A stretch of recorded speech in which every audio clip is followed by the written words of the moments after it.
It's a great collection. Isn't it wonderful? It really is. So you're from... Oxford, England. Oh, the lady I just showed you around, she's from England. Oh, she's probably my mother. She might be too. A cottage, and it comes from the main street in Gore. And the family who lived in it were called the Shave family. And inside there's a photograph of them sitting on this veranda. Oh, cool. How old is it? Yeah, it was built in the 1880s. Beautiful. And it's pretty much original.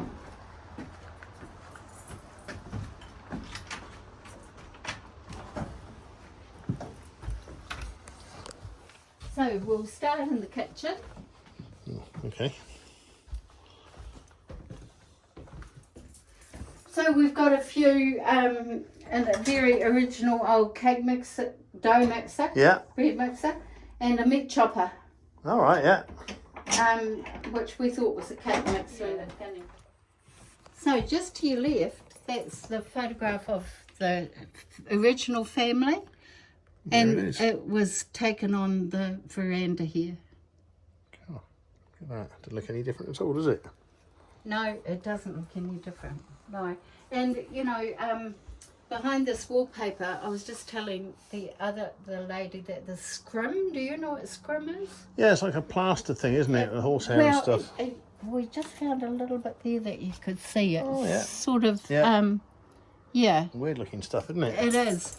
But that's why the wallpaper's bumpy lumpy, Yeah. because it's Oh, you can see straight. it there, yeah. They used to, yeah, you can see it there. Yeah, it's like old sackcloth and stuff, isn't it? Yeah. And the bedroom with the very classy commode on the corner. Hey, look at that. And This is the bank. Yep. Would they have had extra thick walls or? No, but Balfour is just. Have you been to Queenstown from here? Yes. Well, from Riversdale, and of course he would stay overnight. The bank was only open one day a week.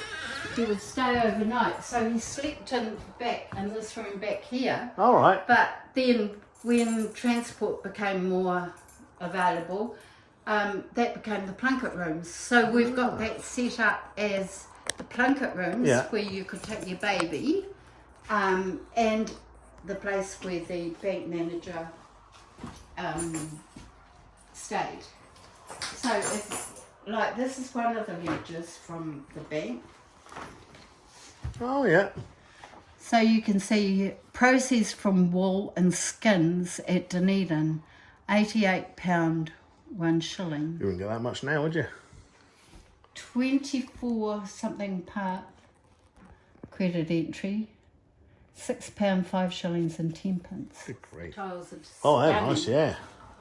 Beautiful. Yeah, nice. So this is where the bank manager would sleep because he had a long trip to get here. Yes, probably on his horse Yep. or in a wagon. Cool, do they still work?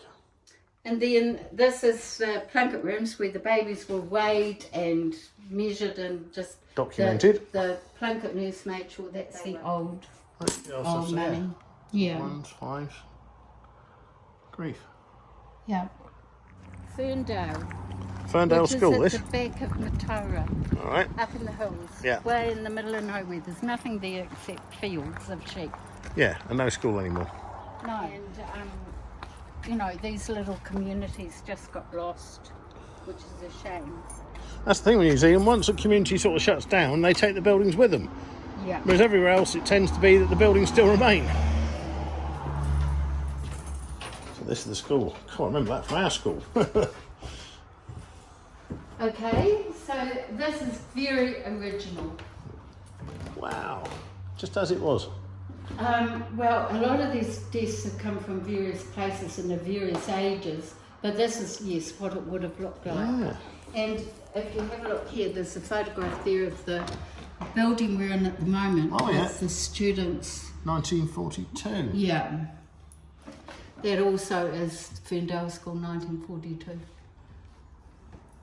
So we had a selection of we showed children, you know, the various stages of writing.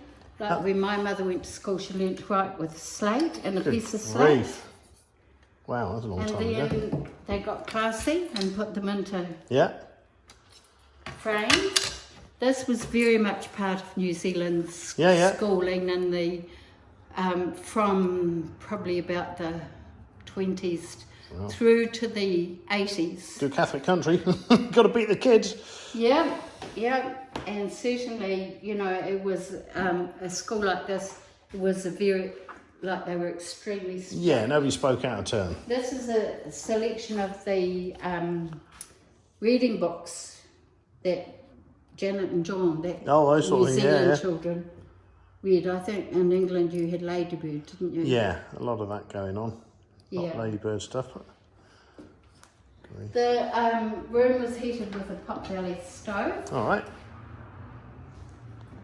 That's where you go if you're really naughty. And all school teachers look like that. Yes. Shoot, that's brilliant. Grief. Brilliant.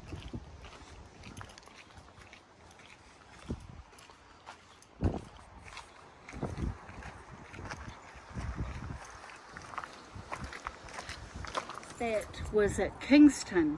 All right. You go to Lumsden, Yep. and then on the way to Queenstown, you go Kingston at the head of the lake, and then Queenstown. Now, all the goods were brought by ship to Bluff. Then they were put on the train and taken to Kingston. And at Kingston, this crane was used to lift the goods off the train and put it onto the Earnslaw, the boat that then took the goods up to Queenstown.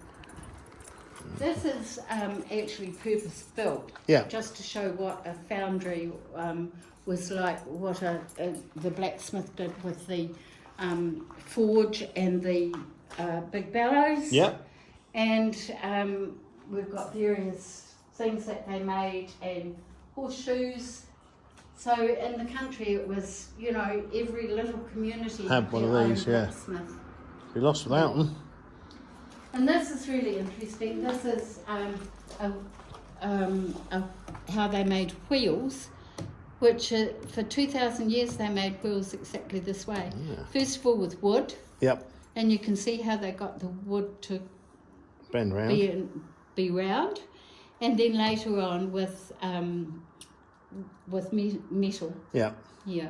But these spokes too are all made of wood. Yeah. Well, my name is Cartwright, so I would have done that for a living. Oh, you would have. That's what I'd have done, that.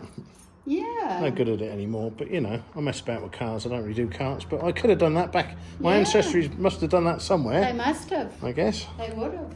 Yeah. Manville Church. Yes. What type of church? Anglican church. Anglican church, was it? And this is a link gate. Yep. And they have these in England outside most churches. They do, yeah. And the reason is, in England, well, they had the funeral march from the person's house. Yep. Bringing the body, and then the pallbearers would sit here, and they would rest before they went into the church. Oh, right. I wonder what it was for. There we go. Pretty little church. Isn't it beautiful?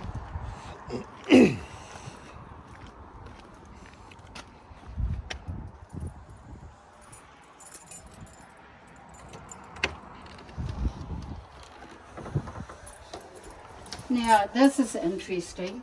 This is where the church was opened. Yeah. I'll just put that here. 1894. Right, and then this says a drag will leave the post office at dedication service of the Manville Church, 2 and 6pence return. So the drag was wagons, and so you met there, paid your 2 and 6, and got a ride to the opening of the church. I'll put the lights on. Okay. I can see the light. This is all very original too. It's built of Remio. Wow, beautiful. And this font is Oamaru stone. Yep. And beautifully carved. The font in our local church is nearly 1,000 years old. Really? Massive old thing, really very old. Must be like a sandstone type stuff, I suppose. It's limestone. Oh, limestone, is it? Yeah. It's very soft. It's quite easy Yeah, to I carve. bet that wasn't too tricky to do. Yeah, and it comes from Oamaru. All right. Has this been restored, or is this just how it was? No, original. Wow. And if you have a look at the organ on your left, it's beautifully carved. It It's is, still, isn't it? You can still play it. All right. Yeah. That is lovely, isn't it? So we still have weddings and funerals from here. Oh, yeah, I suppose you would. It's still a Yeah. church, isn't it? Yep, you can hire, it's deconsecrated, the church, but you can hire the building for $150. Well, that reconsecrates which it is immediately. pretty reasonable, really, for a wedding. Yeah. Yeah, it'd be nice to get married in here. Yeah. But not in the eyes of God. No, well, He only sees stuff that's consecrated. Otherwise, he can't see through the wood. I guess that must be how it works.